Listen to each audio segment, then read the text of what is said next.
November 26, 1949.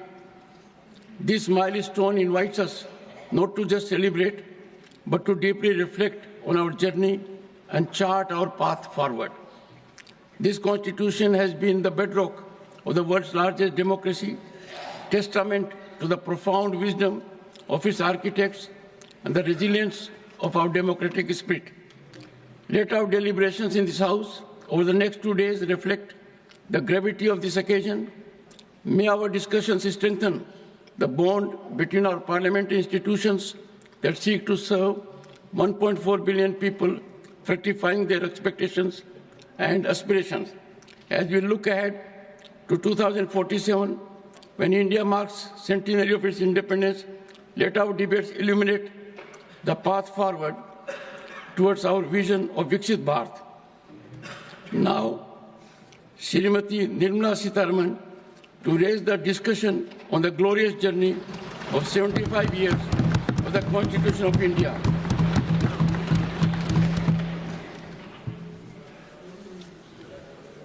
Thank you, Honourable Chairman, sir. Honourable Minister, honourable members, time will not be a constraint. In the Lok Sabha, the debate was fructifying in terms of time as well. I will accommodate as many as speakers who may be keen to contribute. And towards that, we will be increasing the time. I will report that at 2 p.m. today. Thank you. Nirmala Sitaraman. Thank you very much, sir.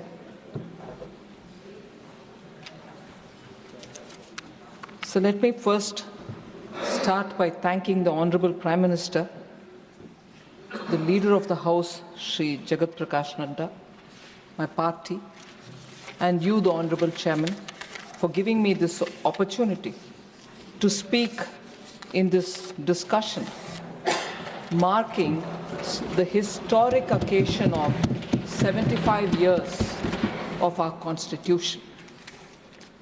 I feel very honoured and equally I feel humbled that this opportunity has been given to me. I thank the entire House and seek your indulgence if I come up with some thoughts which I'd like to share, which any member could have a difference of opinion. But I start again by paying homage to all the 389 members of the Constituent Assembly, in particular the 15 women who, in less than 3 years together, took up the arduous challenge and prepared in a very challenging environment the Constitution for India, and which has stood the test of time. Until today, we are extremely proud of the way India's democracy is growing. As we mark the 75th year of our Constitution, sir, it is time, I would think, to reaffirm our commitment to build India, that is Bharat, that shall uphold the spirit enshrined in this sacred document. So with those words, I get into telling about the journey that these 75 years have seen of our Indian Constitution, and also to say why India's Constitution and India today stands out in a very separate league of its own. Sir, let me just remind, and I'm sure very many members of this House will know, that post-Second World War, nearly 50 countries, in fact over 50 countries, had become independent and they had their constitution written, but many have changed their constitutions, not just amended them, but literally changed the entire feature of their constitution. But our constitution has stood the test of time, of course yielded itself to very many amendments, And here, therefore, I would like to have a few words of what Constitution India expert Dr. Subhash Kashyap had to say. While many constitutions of nations framed after the Second World War have floundered and gone into oblivion, our Constitution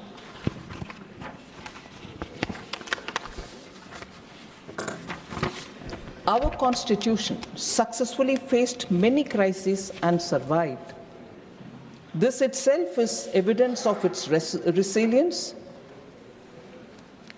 dynamism, and growth potential. Now, India's experience has shown that our Constitution remains robust, yielding to several amendments, as I said, which were the need of the hour. And Dr. B.R. Ambedkar, the chairman of the drafting committee, had said, and I quote, "I feel, however good a constitution may be, it is sure to turn out bad because those who are called to work it happen to be a bad lot. However bad a constitution may be, it may turn out to be good if those who are called to work it happen to be a good lot." Unquote. These are words of Dr. B.R. Ambedkar, sir.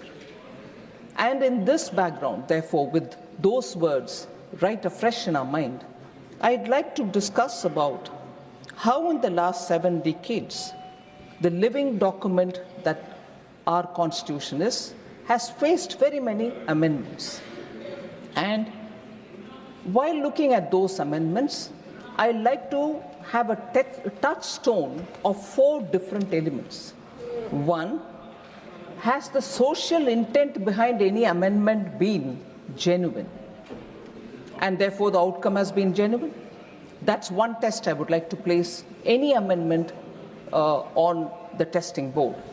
Second, I'd like to see if the economic intent and the economic outcome of any constitutional amendment has actually been bona fide and has the outcome helped the society at large. Third, I'd like to test it on the ground of process adopted for it, for the amendment itself. And fourth, the constitutional spirit behind such an amendment.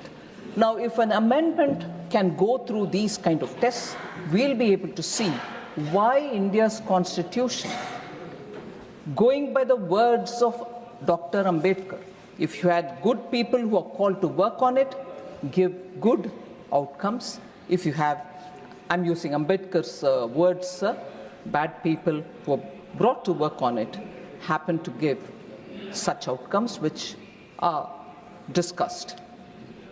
So if I move to talking about those amendments which have gone through these 4 tests, we'll be able to see how the intent and the outcome are justifiable, and people in the history books do write about them. Sequentially, because it is the first ever amendment, I'd like to take about the first Constitutional Amendment Act of 1951. So it's been said, and Honorable Prime Minister, while talking in the Lok Sabha, also referred to the fact that there was an interim government in place between 1947, August 15th. The interim government was there before that as well. And it lasted till 17th April 1952, post which an elected government took over the charge. But during 1951, when the amendment for the first Constitutional Amendment Act was passed, it was an interim government and not elected government of India post 1947. Now, this was enacted, therefore, within a year of the commencement of the Constitution. It's worth remembering.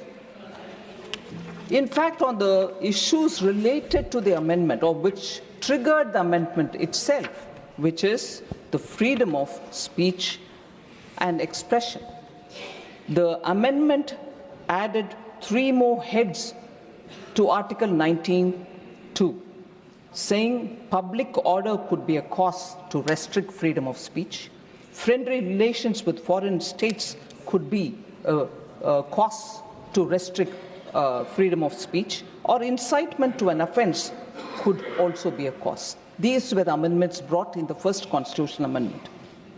Sir, the Supreme Court of India, even in 1950, 1 year before this amendment, had passed 2 landmark judgments that paved the way for freedom of press under Article 19(1)(a).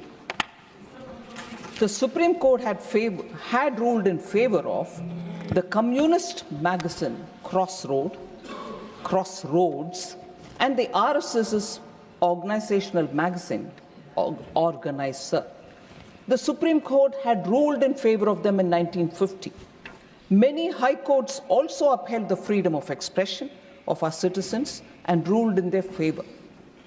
But in response, the interim government thought that there was a need for a first constitutional amendment, and that was brought in by the INC, and it was essentially to curb the freedom. So India, a democratic country, which prides itself even today about freedom of expression, saw the first interim government coming up with a constitutional amendment which was to curb the freedom of speech of Indians. And that is within 1 year of adoption of the Constitution. So, let me say, sir, that is because the first Prime Minister of this country deplored press scrutiny of his government, even as he publicly praised freedom of the press. There was no doubt about it. And he had scrutinized the amending bill himself before approving its introduction in the Parliament. In the Parliament, sir, it didn't go through smoothly at all. The voices which spoke about it, and I will also refer some of the observations made by eminent members, vehemently who opposed it. Sri Shyama Prasad Mukherjee said, "You can pass a law," I'm quoting, sir, "you can pass a law and say that the entire task of framing, interpreting, and working the Constitution will be left in the hands of Pandit Jawaharlal Nehru, assisted by such people whom he may desire to consult." I would think it was a snide remark, saying, "Oh, you do it all yourself with the people who you choose to have, and not with the approval of the Parliament." That was the extent to which Pandit Shyama Prasad Mukherjee was upset about this amendment. Sir, he also said, "You're treating this Constitution as a scrap of paper. You have declared preamble of your Constitution that you have done something unheard of in history, that within so short a period of attainment of freedom, you have trusted the people of this country to draft a Constitution. You have given a charter of rights to them. Now," Dr. Shyama Prasad Mukherjee says, "now you come forward and stab them in the back. You're not working for the benefit of the present generation, but for party ends." But for party ends, unquote. Sir Sri Kameshwar Singh, a member of the Constituent Assembly, also had a lot of comments to pass, and he said, I quote, "This Parliament, again, is a provisional one, and it cannot be said to be reflecting the will of the people in the way the Constitution wants Parliament to reflect it. For a government or a Parliament of this kind, it is highly improper to make such fundamental changes in the Constitution without making any reference to public opinion, and that too at the fag end of the strenuous parliamentary session and almost on the eve of a general election," unquote. So scathing remarks were made, and despite these remarks, Prime Minister Nehru went ahead with the amendment. Kameshwar Singh again goes about to say, "Do they not show," I quote, "do they not show utter disregard for the Constitution when they attempt to amend it simply because some of the laws have been criticized and found invalid by the judiciary?" Today we hear comments from the Indian National Congress about how the current government is questioning the judiciary. This comment coming from a member of the Constituent Assembly itself says, prior to the First Amendment to the Constitution, which curtailed freedom of expression. The Prime Minister, he furthers, the Prime Minister, I'm constrained to say, that is Sri Kameshwar Singh, the Prime Minister, I'm constrained to say, is creating a bad precedent by sowing the seed of executive despotism, and playing with the supremacy of the Constitution for party advantages, unquote. So there was no doubt this amendment was more raised for the sake of the party or the Prime Minister and the government's image, rather than assuring what the Constituent Assembly had suggested as the Constitution, which was going to be adopted. An amendment bill was passed, the Press Objectionable Matter Act, on 23rd October 1951. We know, therefore, the amendment, the intent, the four tests that I was talking about: social impact and intent, economic impact and intent, the constitutional spirit, and the process adopted for the amendment, all of which are questionable, but nevertheless that amendment was undertaken, and we heard how that amendment till today affects the freedom of speech of this country. Now, it is not as if this 1951 amendment happened all in a sudden. Prior to the amendment and post the amendment, we've had recorded action taken by those government that day, that particular government, in curtailing the freedom of speech. So the act was just waiting to happen, because even before it they started it, and even after that they were continuing. What are the examples, sir? Majroor Sultanpuri and Balraj Sahani were both jailed in 1949 itself. For what mistakes, sir? During one of the meetings organized for the mill workers in 1949, Majroor Sultanpuri recited a poem that was written against Jawaharlal Nehru, and therefore he had to go to the jail. Sir, he refused to render an apology for the same and was jailed, therefore, in 1949, along with Balraj Sahni, eminent actor of those days. So that is the level of tolerance, and today we hold our constitution in our hand, go about it, and say freedom of speech. There is sense of fear in the country. Majroor Sultanpuri didn't feel it, Balraj Sahni didn't feel it, but the history repeats when it comes to the Congress party. Sir, Congress's record of curtailing freedom of speech didn't confine it with these two people. Nehru, a political biography which was written by Michael Edwards, in 1975 was banned. They banned also a film called Kissa Kursi Ka in 1975, which was directed by Amritlal Nahata, just because it questioned Prime Minister Indira Gandhi and her son, and also the Information Broadcasting Minister then. They banned also John Dalby's book, Himalayan Blunder, because it spoke about some huge crushing military disaster which happened in 1962, the China War. The details shouldn't come out, and therefore they banned that book as well. So this, and a bit later, 1988, Salman Rushdie's book, Satanic Verses, was also banned. So the spree of curtailing the freedom of expression, the spree of containing freedom of press has happened before 49, and during 49 and 50, 51 the act comes, and subsequently also it continues. So it's nothing new. So the amendment, again, a second issue that I'd like to draw your attention to. I said I'm putting it through 4 tests.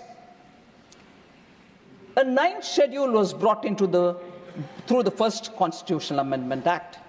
The 9th schedule, sir, is an interesting innovation brought for bypassing judicial review. Why was it brought in? I'm questioning the intent, sir, the constitutional spirit which is not being respected, and the process which is adopted, are part of the test I want every amendment to be put to, so that you know whether it is done with the national interest, or is it done with some economic public good, or if it is brought in because there is a social large good which is required to be obtained. No, the 9th schedule was brought in only because they wanted to bypass judicial scrutiny.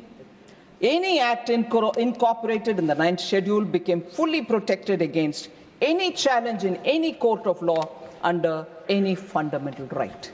So, even the act declared invalid, even worse, today about everything retrospective we talk, saying no, nothing can happen in retrospective, it has to be futuristic. So prospective is what? Whether it is taxation, whether it is benefits, whether it is any clarificatory note. But here we go. The act declared invalid by a court becomes valid retrospectively after being incorporated into the 9th schedule. That's the extent to which they went, so that they can bypass judicial scrutiny. And Congress speaks about protecting rights and also on judicial independence, sir. It is shocking. Yes, we'll come. I'll come. Please, sir. Jairamji, take your question.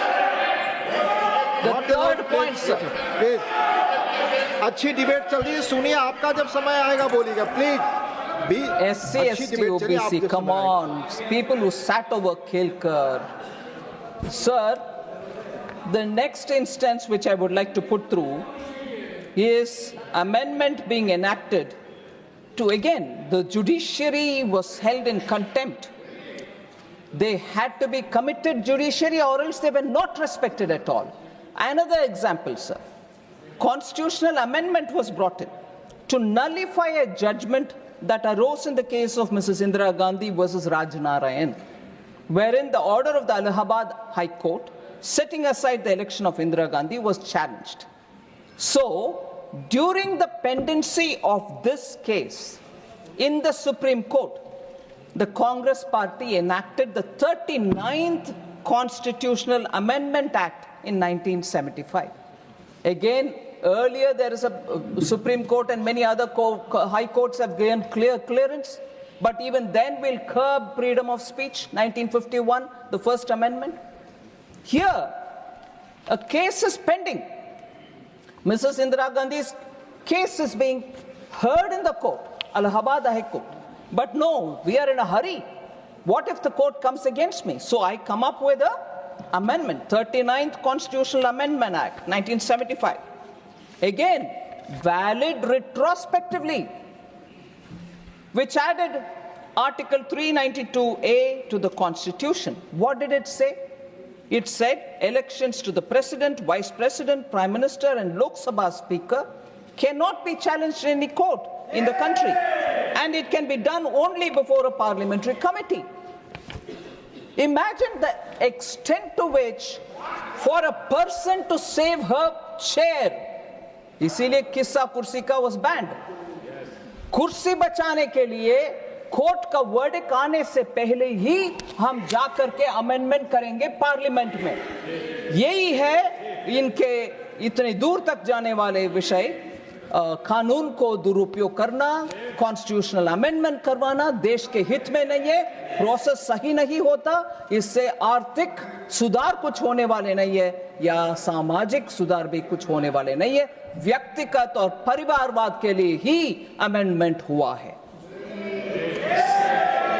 Sir, मैं दूसरी और एक उदाहरण देना चाहती हूं. दूसरी एक और उदाहरण देना चाहती हूं जिससे सामाजिक सुधार के लिए अगर कोर्ट से एक ऑर्डर आता है, उसको भी क्योंकि हमारे राजनीति के लिए वो उचित नहीं है, इसीलिए सामाजिक न्याय दिलाने वाले कोर्ट के आदेश के खिलाफ आकर के अमेंडमेंट कानून को करते हो हाउस में.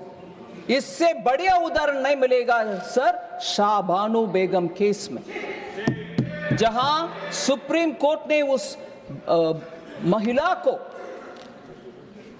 न्याय दिलाने के लिए, एलिमनी देने के लिए, डाइवर्स के बाद जो पैसा मिलना चाहिए वो दिलाने के लिए कोर्ट से जो आदेश आए, the Congress party passed the Muslim Women Protection of Rights on Divorce Act 1986, which denied, it's very important, it denied Muslim women their right to alimony. सामाजिक न्याय, महिला के लिए न्याय मिलना नहीं चाहिए, चाहे वो कोर्ट में से आता है या कुछ और जगह से आता है, हम कानून से उनको नकार देंगे।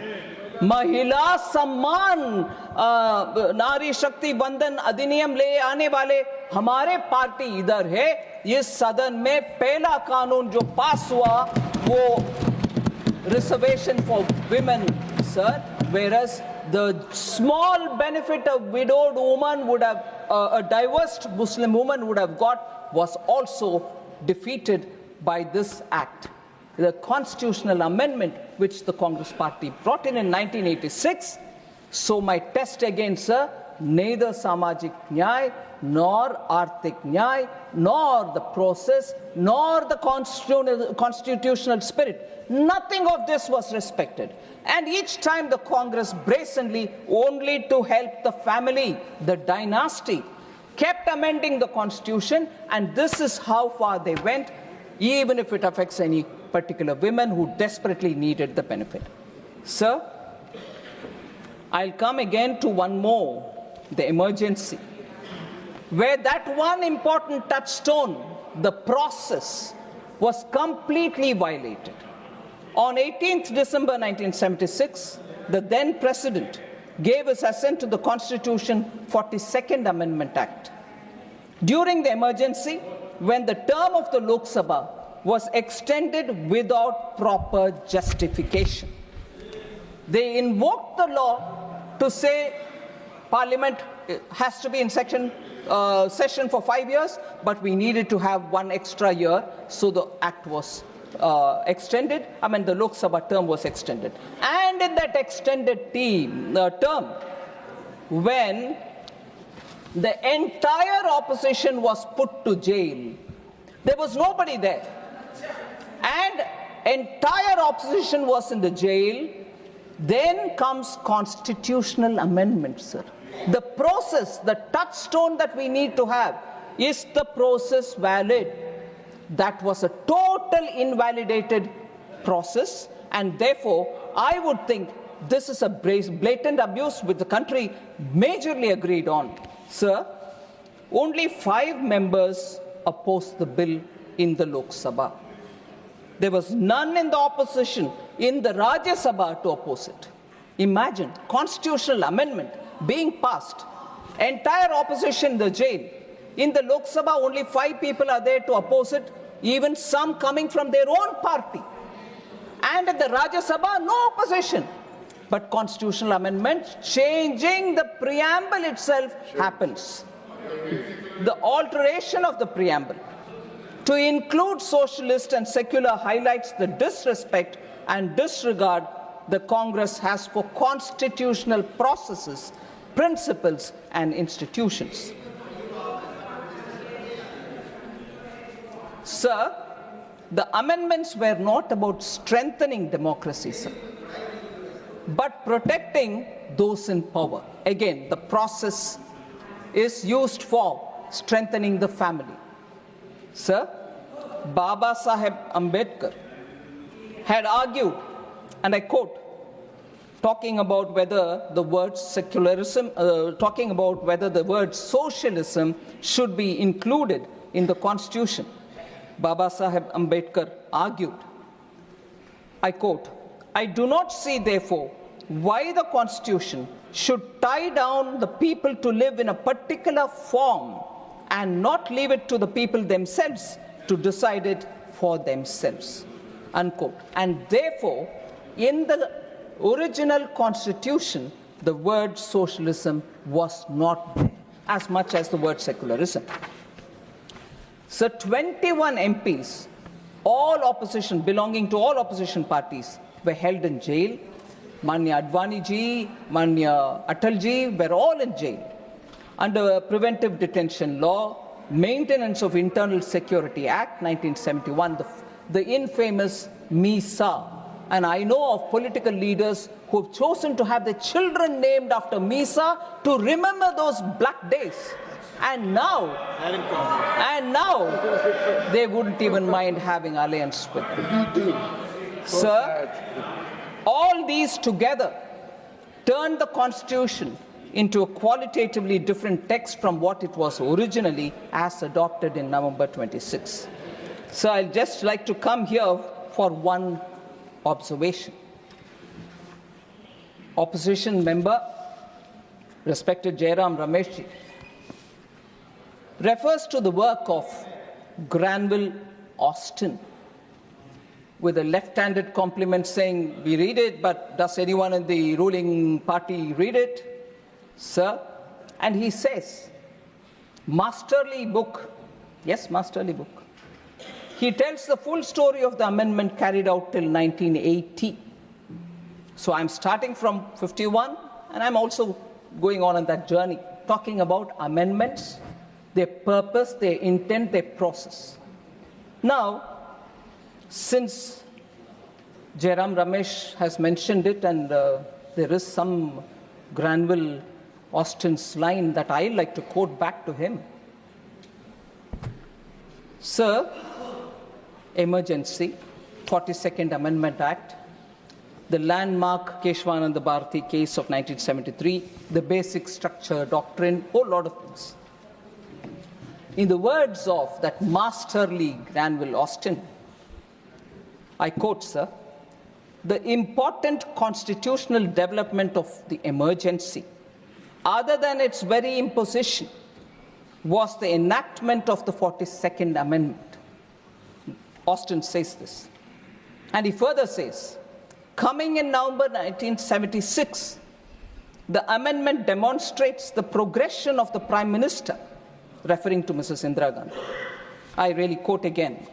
Coming in November 76, the amendment demonstrates the progression of the Prime Minister and her government from having near absolute power without a coherent program, other than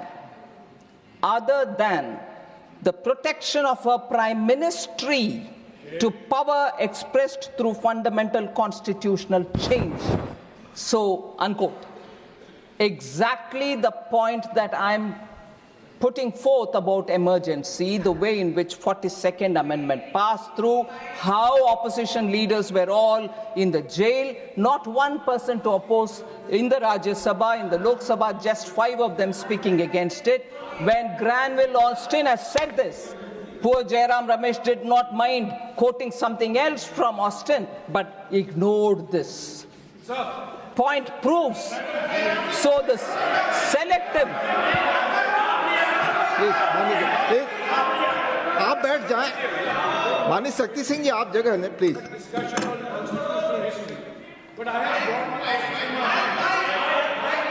माननीय Jairam Ramesh ji. I have Granville Austin in my hands right now, and the same Granville Austin writes that the 44th Amendment was passed by the Lok Sabha and the Rajya Sabha to override the 42nd Amendment, large parts of the 42nd Amendment. And who voted on the 7th of December 1978 to repeal parts of the 42nd Amendment? It was Indira Gandhi herself. So Indira Gandhi in 1978 voted to repeal the parts of the 42nd Amendment which she realized had resulted in her electoral loss. So it's not, don't read selectively. Thank you, Jairam Ramesh. Please. Now, Honorable Minister. Thank you, sir. Please. Thank you, sir. You have responded.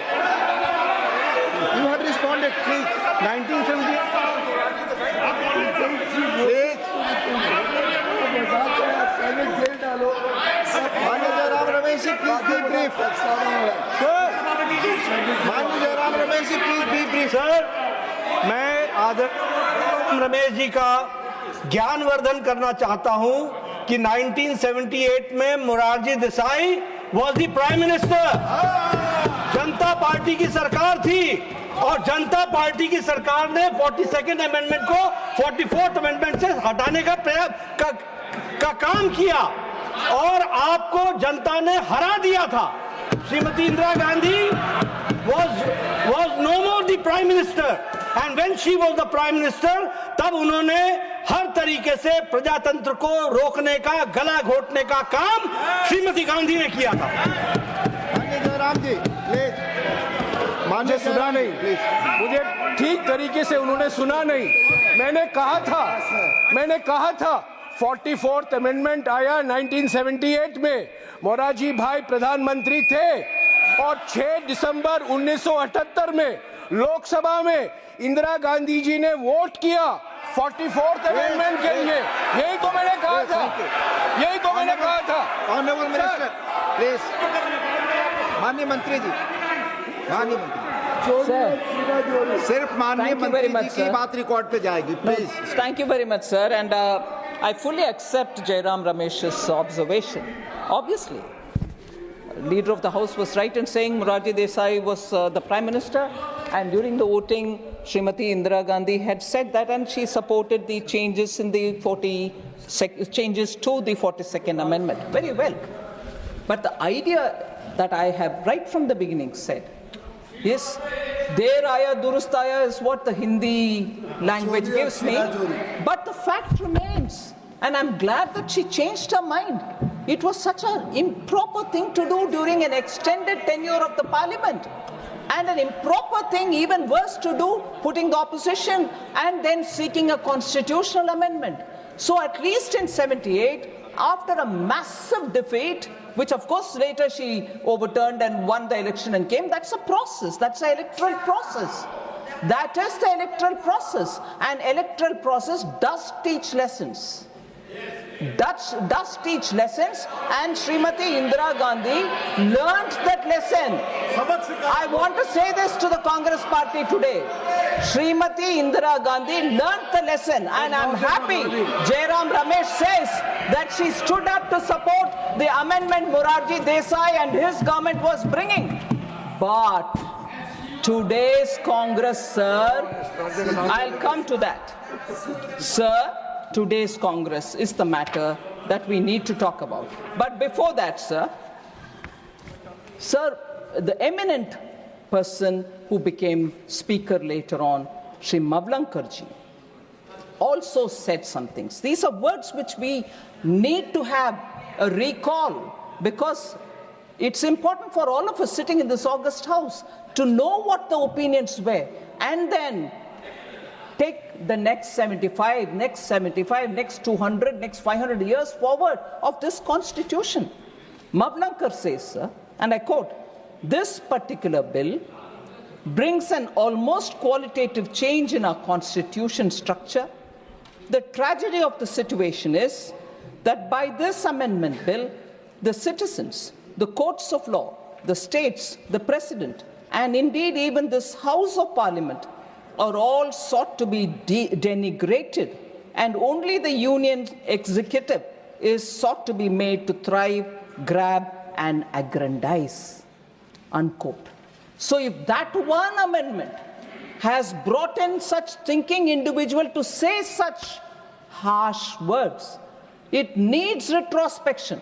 We should never repeat such, great follies, in which we took the Constitution for granted. People rejected such people, and lessons have to be learned.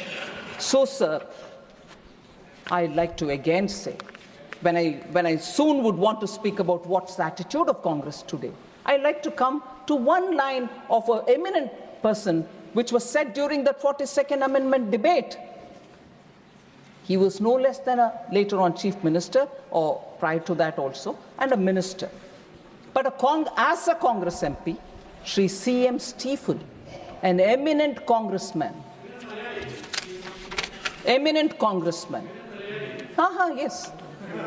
Yes, it might be useful to remember that also. I'll read the quote. It might be useful further. Sir C.M. Stephen, as a Congress MP at that time, says, during the debate of 42nd Amendment, which had so many implications, So it brings me the shivers to read this line, but I'm reading it because we should know how we speak. Quote, sir, I quote, "Now the power of this parliament, through the 42nd Amendment that is declared to be out of bounds for any court." Shame. He says this. Now the power of this parliament is declared to be out of bounds for any court. It is left to the courts whether they should defy it. He continues, "I do not know whether they will have the temerity to do that. But if they do, that will be a bad day for the judiciary. The committee of the House is sitting with regard to the inquiry into the conduct of judges. We have got our methods, our machinery." Unquote. Sir, imagine if today one of our MPs would say, anywhere, would say this and say the temerity of the judges, the courts, but no, what we hear from Congress today, oh, you are undermining institutions, you have no respect to the Constitution, you that, you this. Look at this one statement, sir. And during emergency, passing the 42nd Amendment, the attitude of Gamand, the Gamandiya Gadbadhan, even today, but then they spoke that, passing the 42nd Amendment. The people of India didn't forgive this, and that's why they lost miserably. When she conceded to change the amendment, no? Sir, all right, don't beg for concessions like that. All right? Sir, what is today's INC, sir? In the budget session 2022, मैं ये गमंड बदला नहीं है, कम नहीं हुआ, उसको साबित करना चाहती हूँ. Budget session 2022, sir. I'm not taking the name of the Congress leader who's not in this house, but I'm sure this statement will obviously ring a bell to everybody. The judiciary, I quote, "The judiciary, the election commission, Pegasus, these are all instruments of destroying the voice of the Union of States," unquote. You heard CM Stephen then? And you just see the statements which are coming. Committed judiciary is what they wanted. The contempt for the judiciary and the constitutional bodies is not new now. And that term was used by one eminent congressman. And that eminent congressman, I'll take his name, sir, because I have to quote him, Shri Mohan Kumar Mangla. He had said that the government will appoint chief justices based on the government's assessment of their philosophy and outlook, telling the parliament in 1973, I quote, "Certainly, we as a government have a duty to take into consideration," I'm putting it in brackets. "Certainly, we as a government have a duty to take the philosophy, the outlook of the judge in coming to the conclusion whether he should or should not lead the Supreme Court at this time." I repeat this quote, sir. "Certainly, we as a government have a duty to take the philosophy and the outlook of the judge in coming to the conclusion whether he should or should not lead the Supreme Court at this time," unquote.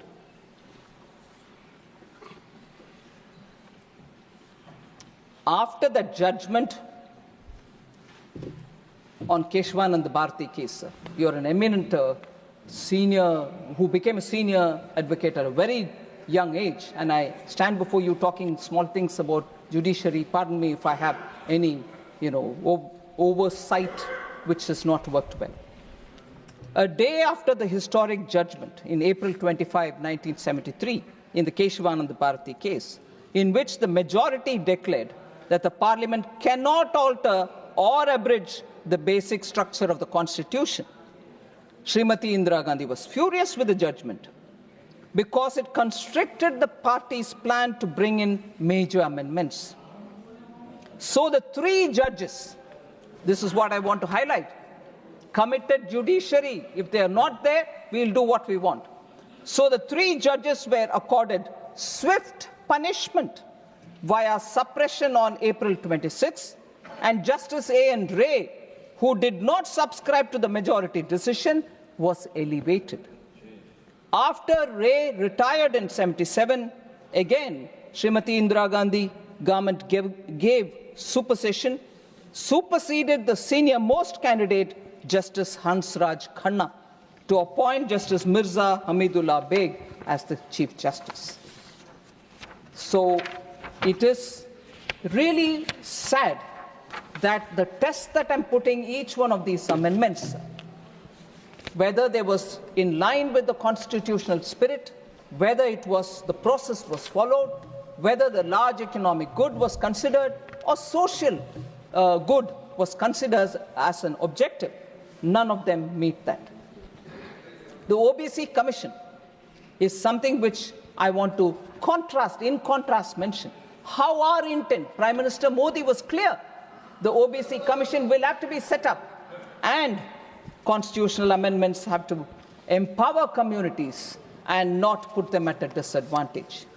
But therefore, the 102nd Constitutional Amendment Act was brought in 2018 and inserted Article 338B. But what's the contrast, sir, with the Congress? In 1950, Kaka Kalekar Commission was formed, but Congress prevented its report from being published. Dr. Ambedkar was of the view that Pandit Nehru was not concerned about the welfare, was not concerned enough about the welfare of the SCs. I quote Baba Saheb Ambedkar, "From the very first election, we have been fighting against the Congress because it is unnecessarily interfering with our rights. Just see the leader of the Congress party, Pandit Nehru. He has delivered 2,000 speeches during the last 20 years, but he has never spoken about the welfare of scheduled castes even once." This is Baba Saheb Ambedkar's words. So, from this, he further says, from this you can judge what sympathy the Congress party can have for our people when its leader is so much adamant. Unquote. Sir, this is said several times, but it's worth saying now. Congress did not even allow Baba Saheb's photo to be installed in the central hall of the old Parliament House for decades. He was, of course, denied Bharat Ratna. Similarly, the Mandal Commission was created to provide reservation for backward classes. But Mrs. Indira Gandhi or even Sri Rajiv Gandhi opposed it, delaying 27% reservation for the OBCs in central institutions. So we are the ones who brought it in, not the Congress. One more interest.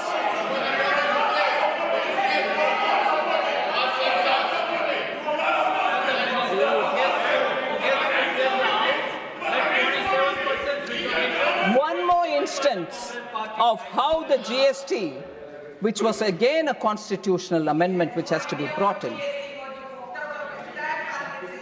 Sir, GST related constitutional provisions has never been encouraged prior to its bringing by Prime Minister Modi in 2017. Sir, this started very quickly to trace the timeline, sir. Sri Atal Bihari Vajpayee was the first to suggest during the NDA rule in 2000 to get going with the GST. However, the sincere efforts that he made could not realize or could not see the light of the day. And the 10 years after his tenure, led by the UPA, did not much do to get it on board. Sir, within 2 years after the introduction in the Parliament of the GST-related 101st Constitutional Amendment Act was passed and ratified by more than 50 states with effect from 8th September 2016. Just the data will tell you, sir, where the Congress party was.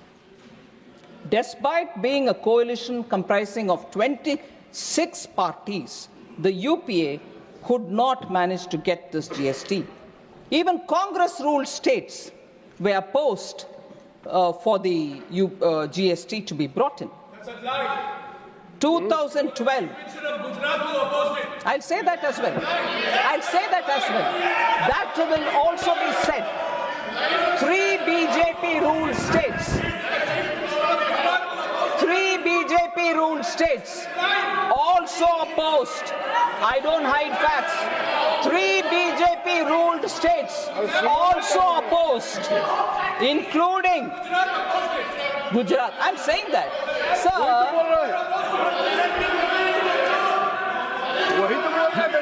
I'm saying it, sir.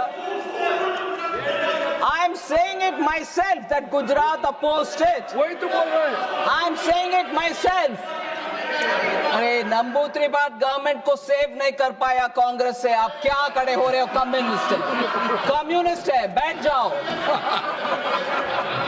Sir, 3 non-BJP ruled states, sir. So I don't know. 3 non-BJP ruled states. I said about Gujarat, now I'm saying non-BJP ruled states, including Congress-ruled Maharashtra, oppose provisions of the UPA's GST. So if they want to first shout about Gujarat, I'm saying it myself. But please do shout about Maharashtra as well. No, they want to pretend they were all ready. They were not ready.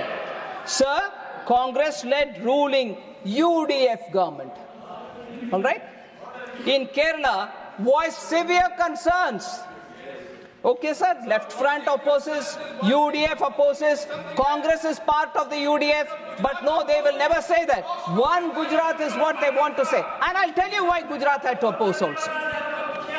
So, they could not bring the GST amendment. When we bring it, this is how they would like to shout about it. But I'm sorry.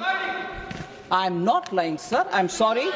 I will have to demand a written apology from Shri Jairam Ramesh for accusing me of lying, which I never do. And whether it is parliamentary or unparliamentary, first of all, sir, the chair, I trust you will take care of that. But accusing me of lying is now very clear, runs in the Congress blood. Somebody had to go to the court to say sorry. When I was the defense minister, not only did they call Prime Minister Modi as a chore, but they kept calling me that I'm lying. And who had to go and apologize in the court? And now, I wouldn't mind seeing another member going and apologizing in the court, although the word said in the parliament is never taken to the court. Sir, all MPs in the House, when the GST was brought in, and this is also something which the Congress will have to gulp if they can, all MPs present in the House, including those of the Congress, had voted for the GST constitutional amendment, which was brought in by Prime Minister Modi. In fact, I wouldn't mind if Jairam Ramesh once again calls me that I'm lying, but records of the parliament will say it. Jairam Ramesh wanted to move some amendments, but Dr. Manmohan Singh personally asked him not to do so because of the fine consensus that has been arrived in the GST Council. Yes. Sir, I don't lie, records don't lie. Don't jump in a hurry to accuse me that I'm lying. Sir? I will authenticate it. But you authenticate that I'm lying, please. Honorable Minister. Honorable Minister, it's a fair comment by Jairam Ramesh. You need to authenticate it. Yes, yes. And during the course of the day, when I watched the Lok Sabha debates, I frequently came across, please authenticate. It is started in this House. Honorable Minister. Thank you, sir. I will authenticate. And despite the support given by the Congress in passing the amendment, GST constitutional amendment, you have the Congress leader, again not taking name, goes about calling the GST a Gabbar Singh tax. Sir, and therefore, about amendments, I have said some words. Now I just want to highlight... Minister, but if some Gabbar Singh comes and files a suit then? Sir? If some Gabbar Singh in the country comes forward, Oh, yes, that sir. I have been defamed there, That's right, sir. And the problem, sir, when GST matters come, I will sometime again speak as much as I've done it earlier. Yeah. Congress ministers are sitting and arguing about rates, sir, that they will not know. The GST Council, Congress finance ministers are also sitting and talking about it. So we are marking the Constitution 75th year. I want to just remind again something very, very quickly, sir. When 75 years of Indian independence was marked in 2022, Prime Minister Modi had celebrated it in the name of Azadi Ka Amrit Mahotsav. Throughout the country, every state government participated. Every state government also picked up all the freedom fighters, known, unknown, all of them were celebrated, and there was a lot of discussion all over the country. And recently, sir, Prime Minister also spoke about the 11 oaths that we need to take in the Lok Sabha when he spoke. And in 2022, from the Red Fort, he had announced how Panch Pran, meaning we need to get out of that Gulami Mansikta. We have to get over that and look forward to building this country and taking it forward and so on. But 75 years of Indian independence, Azadi Ka Amrit Mahotsav, 75 years of the Constitution, we are having these wonderful debates in the two houses. Every 25 or 50 years are celebrated, sir. I'd like to remind as to what was the celebration when in 25 years of Indian independence, what did we do? So I'm contrasting this. When the completion of the 25 years happened in 1973, sir, when in 1973, how was it celebrated, sir, 25 years of independence?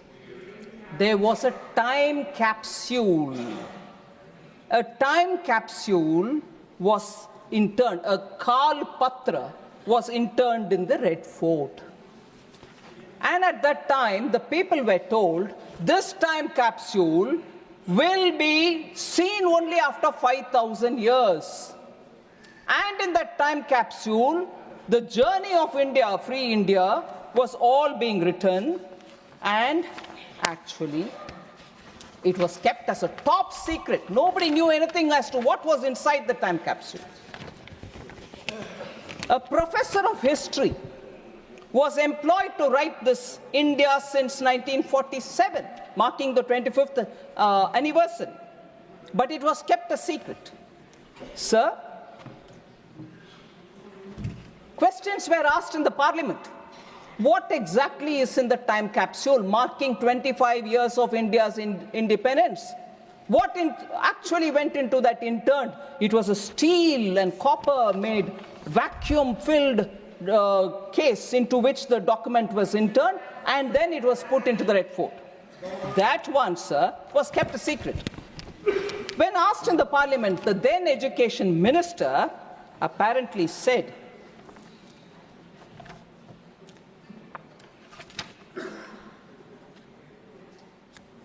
and I'm reading from the book published by an eminent parliamentarian, Ira Sejian. He puts in his book as to what was the reply given by the education minister then. And I quote, before that, the education minister expressed his inability to disclose the said document. What's the document which is in it? No, I can't disclose. And what did he say? I quote, within the limitations of its compass, it was designed to preserve an authentic record of our time for posterity. Having regard to this concept, the question of contemporaneous publications or laying the text of the document on the table of the House does not arise, unquote. The education minister, while he put the time capsule to be preserved for 5,000 years, does not allow the parliament to know what was inside it. That is 1973, 2 years before the emergency was brought. This kind of an operation in stealth happened, marking 25 years of India's independence, and the parliament should not be informed. That was the line the education minister gives. Even worse, sir, I just want to highlight what was said about Sri Atal Bihari Vajpayee in that capsule content. I'd like to say, and I quote from the book, sir, the BJP of Atal Bihari Vajpayee is described as, says the author, and I quote, Jan Sangh, People's Party, is a militant orthodox Hindu party opposing the concept of secular state, unquote. This is what is being said about Atal Bihari Vajpayee in the capsule, about which they don't say in the House. They didn't say it in the House. Even worse, sir, if that is the record for first 25 years of independent India, which has to be preserved for 5,000 years, look at what has been said. C. Rajagopalachari, there was no reference. There was no reference to C. Rajagopalachari, the first Governor General of this country. To the President of India, Dr. Rajendra Prasad, had no mention in that content. Dr. Radhakrishnan, Zakir Hussain, and to the Prime Minister Lal Bahadur Shastri, who though short in physical stature, was tall in political stature, who went all the way to Tashkent as a pilgrim of peace to establish harmony in this part of the world. Don't you think this author, who's a parliamentarian, asks, don't you think that such names deserve to be inscribed in the historical document of our country during the period of the first quarter century of Indian independence, unquote. So that's the level of secrecy about even members of parliament, about eminent leaders of different political parties, and sly comments were all packed up in that. Later, it was all removed. So that is the nature of Congress party, sir. I want to highlight that fact. Sir, the names missed out is something which shocks the country, but that was the level to which the party went in the arrogance with which they were trying to rule. So the Constitution and the misuse is what I'm talking about here. Sir, one more thing, again, on the economic impact of such amendments which they bring in. It's a test for every one of us, whether it is one amendment today or another amendment tomorrow. Does it have an economic intent for the larger economic good, social intent, process, constitutional spirit? Let's see. Let's test each one of our acts, the amendments that we bring in, and then decide whether what we are doing is right. Sir, the Soviet model, which the Congress party copied under Prime Minister Nehru, continued with Indira Gandhi, was a model which did not do any good to this country, sir. C. Rajagopalachari, the socialism, that socialism was refashioned as Mahal Nobis model, the central command and control structure, the license, quota, Raj, were all part of this. And in that, C. Rajagopalachari writes, sir, to the Prime Minister. He says, in an open letter, he says, Nehru came to Madras on Tuesday with all the paraphernalia of Prime Minister of India and attempted to, in a speech, talk about Rajagopalachari and his principles. But here, in Swarajya magazine, he publishes it in 1962, February 17, and I quote from that article. I want an India clear of the atmosphere of fear in which it is now enveloped, 62, where honest men engaged in difficult tasks of production or trade can carry on their occupation without fear of ruin at the hands of officials, ministers, and party bosses. He says that, I want an India where talent and energy can find scope for play without having to cringe and obtain special individual permission from officials and ministers, and where their efforts will be judged by the open market of India. And so on. He goes on, sir. I want the corruption of this permit license Raj to go. He says that. So a member who was part of the Congress party himself writes to Pandit Nehru saying this cannot go on, your socialism is ruining this country, the license permit Raj could not continue because you are leading to corruption. Sir, periodically Congress questions, hey, BJP, RSS, Jansangh, what was your role during the freedom movement? We all know it and we've said it, but I want to ask the Congress, what is your role in the Arctic, India's economic freedom? What is India's economic growth? What is your effort in building economic strength of India? No wonder when we in 21 in our budget, if that is not true, sir, why in 1980 onwards the Congress party itself wants to dump license quota Raj, 91 they want to reform and then take the claim for it saying we are the ones we reformed. You didn't have to reform if it was so good. It was damaging the Indian economy and socialism was therefore brought into the Constitution's preamble through the 42nd Act only to Amendment Act, only to prove that they are doing right thing. Although that was not needed at all because the directive principle of state policy has enough and more. And that is where I want to bring this one particular important observation, sir. The Nehru Development Model, written by Arvind Panagaria. Latest book. This will tell you, sir, from an academic perspective also, how the socialism, the control Raj, the license quota Raj of the Congress's 50 years of rule, ruined our economy.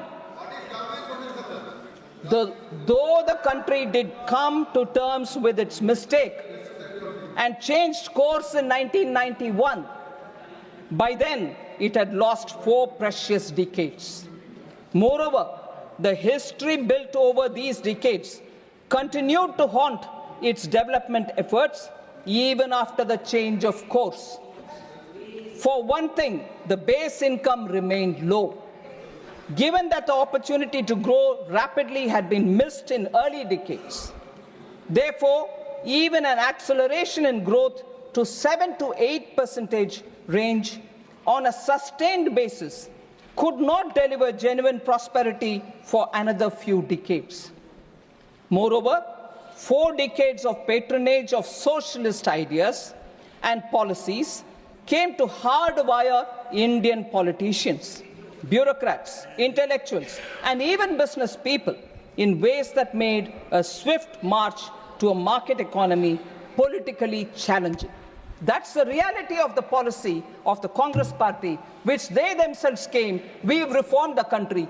They baggaged the country in 50 years, and later they wanted to claim that they are reforming and bringing prosperity to this country, which is not true. So therefore, sir, when Prime Minister Modi gives a call that Arctic, first of all, sir, with all this socialism, 42nd Amendment to changing the preamble, the much promised Garibi Hatao has not delivered by them. If it's not been delivered by them, what did that socialism do to us? So when Prime Minister Modi says Vikasit Bharat 2047, we all should have to work together to make sure that that is done with all of our responsibilities intact and such changes to the Constitution which they brought, which has only brought in decay for the Indian economy. I will not get into the details. Another paper from 2009, sir. Cato Institute Center for Global Liberty and Prosperity. What are we discussing? Yeah, we are discussing the Constitution and the mistakes done by the Congress party as a result of which the Indian economy is suffering, sir. Socialism kills. The human cost of delayed economic reform in India, sir. I'll authenticate this and give it to you to show how Congress party's attempts have only weakened the Indian economy. Sir,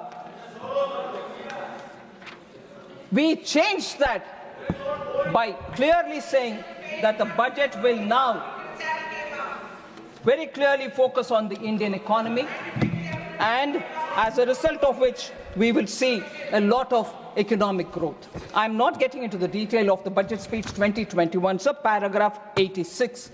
Those interested can see the thing. Sir, I'll come to this point about the Constituent Assembly, financial inclusion, economic justice.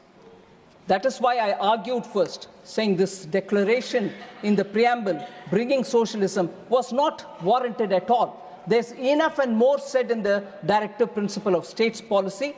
Directive principle of state policy is adequate for us to do all the social economic justice related activity. But no, the Congress party was doing it for their political agenda rather than for the larger good.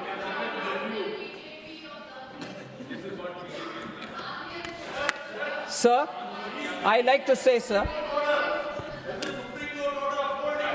Ambedkar, sir, Dr. Ambedkar says on 19th November 1948, our objective in framing the Constitution is really twofold.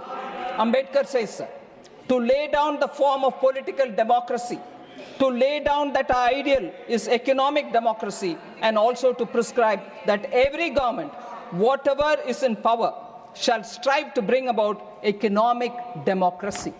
And a very clear, the directive principle, Dr. Ambedkar says this, the directive principles have a great value, for they lay down that our ideal is economic democracy, unquote. And this is exactly what Prime Minister Modi is doing.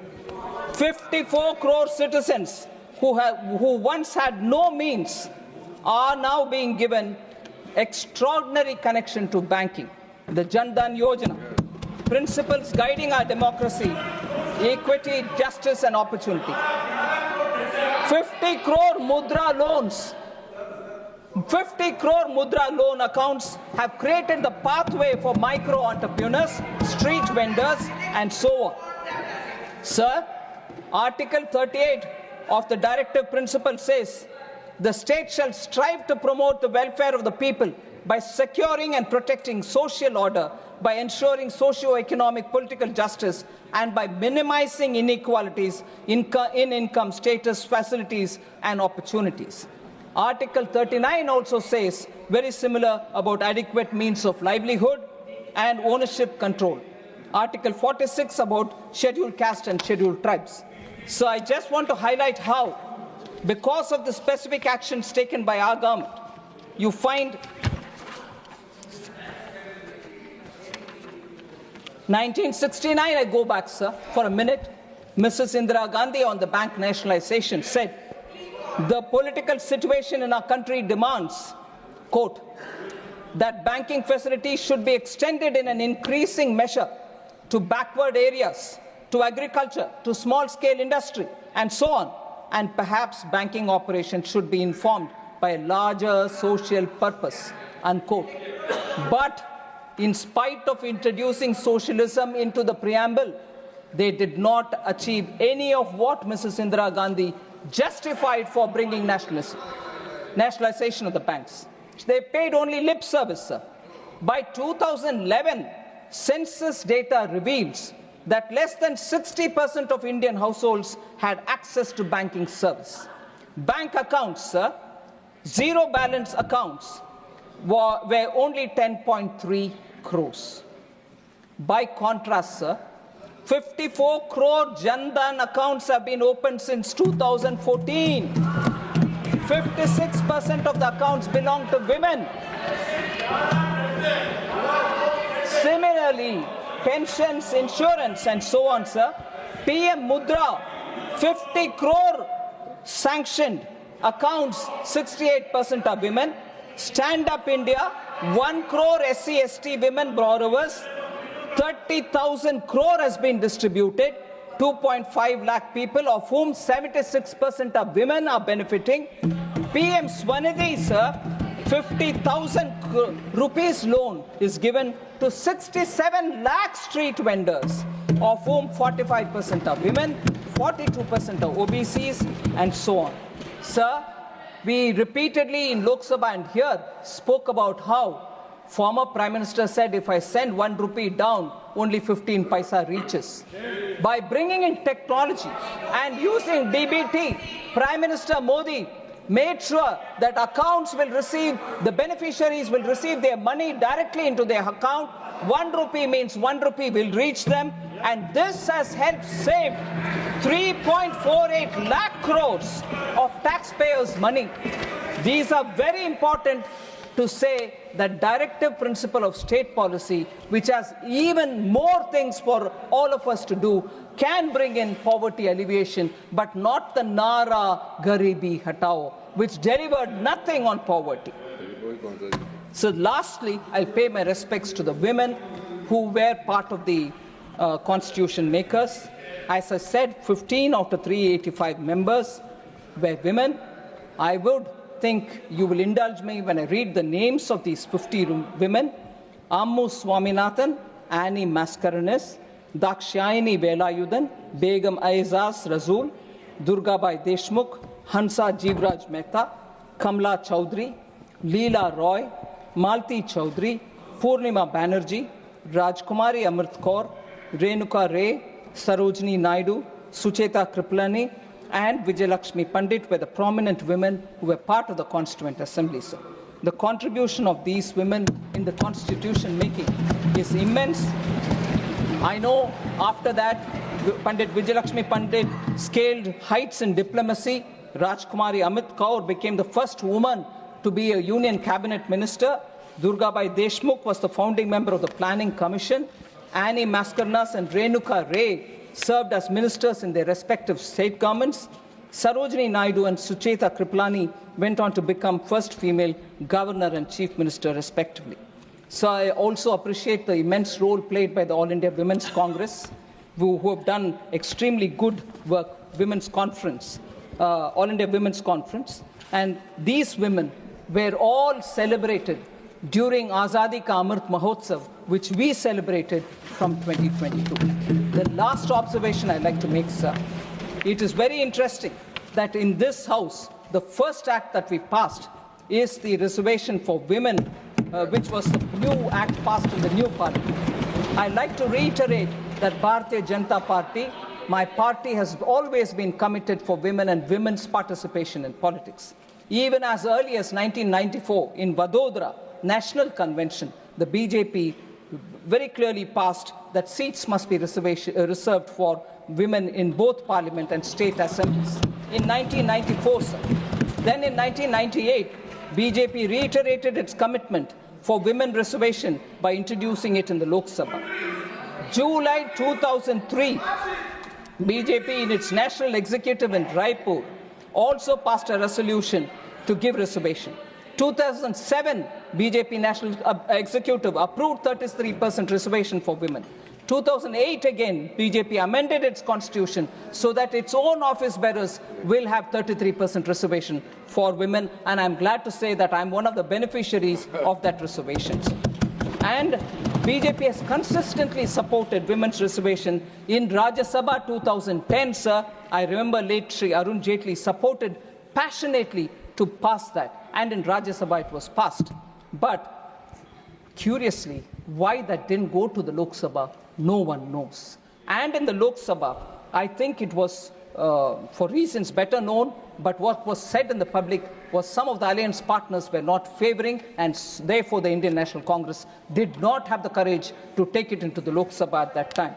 BJP's Sankalp Patra of 2014 supported women's reservation. And again, Sankalp Patra before the 2019 election also very clearly supported. But I want to highlight the fact, sir, that in 84-89, Shri Rajiv Gandhi had 426 members in the Lok Sabha and 159 members in the Rajya Sabha. They did not have the conviction to pass the women's reservation bill at that time. Very clearly, they have been anti-women always. Shah Banu case is a very clear example. Sir, I would highlight the fact that although the credit is being taken for the Panchayat Reservation Act by Shri Rahul Gandhi and the dynasty, it was not him. It was P.V. Narasimha Rao who brought it and passed it on. But even then, it was only a lip service because no financial powers were given. Now, Honorable H.D. Devegowda ji, who former Prime Minister, is not here, but in 1996, there was during his time, the reservation bill was brought in. Nothing was supported by Congress at that time. Atal Bihari Vajpayee ji in 98, in 99, in 2002, 2003 brought it. No, the Congress wouldn't support. But the Congress's memory is very weak that they didn't support any of the bill all the time, whether it was Deve Gowda ji or whether it was Atal Bihari Vajpayee ji. And then in 2008, even Dr. Manmohan Singh faltered. They managed to pass it in Rajya Sabha, which I said a minute ago, but did not go to the Lok Sabha for fear of their alliance partners threatening to walk out of the alliance, and they didn't want to lose power, but they wanted to save their kursi only, and therefore did not do justice to the women. Whereas Prime Minister Modi and BJP, from the beginning, stood by women, made the first change in the party, and brought the reservation bill here. And therefore, if anybody is committed to the Constitution, it is BJP, Prime Minister Modi, and this government. And therefore, people who are walking with a book in their hand, Constitution, sometimes not knowing that inside there are Kora Kagas, nothing printed. They're not even opening it to see whether it is there. But they're walking around with this book, should know that they are the ones who repeatedly have failed the cause of the Constitution of India. Thank you very much. Honorable members, to accommodate members willing to participate in the discussion,